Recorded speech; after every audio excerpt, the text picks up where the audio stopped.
Warrant issue हुआ है America में, वो है क्या, आइए समझते हैं।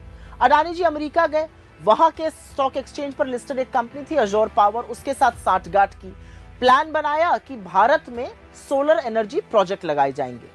अब उस प्रोजेक्ट को लगाने के लिए अमेरिकन इन्वेस्टर्स से, अमेरिकी लोगों से, अमेरिकन फंड से करीब 25,000 करोड़ रुपए उठाए गए, बड़े बड़े सपने उनको दिखाए गए।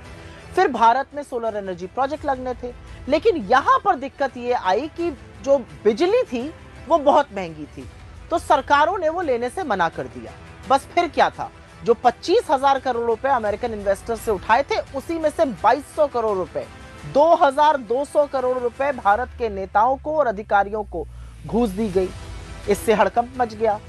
अमेरिका का जो मार्केट रेगुलेटर है एसईसी, जैसे हमारे यहाँ सेबी है वैसे वहां पर एसईसी है, एसईसी और एफबीआई ने अपनी जांच में पाया कि हिंदुस्तान में घूस दी गई है और अमेरिकन इन्वेस्टर्स के साथ धोखाधड़ी करी गई है। उसके बाद 2 साल तक ये जांच चली।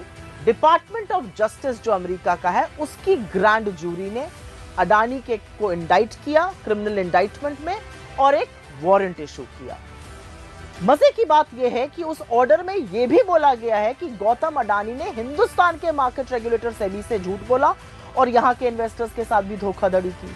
लेकिन कितने कमाल की बात है कि हिंदुस्तान में घूस देने का मामला, हिंदुस्तान में सेबी से झूठ बोलने का मामला, अमेरिका में इस पर कार्रवाई हो रही है, अमेरिका इसके खिलाफ एक्शन ले रहा है, अमेरिका में वो मोस्ट वांटेड अपराधी बन गए, लेकिन नरेंद्र मोदी के रहते हुए हिंदुस्तान में कोई उनका बाल बांका नहीं कर पा रहा है।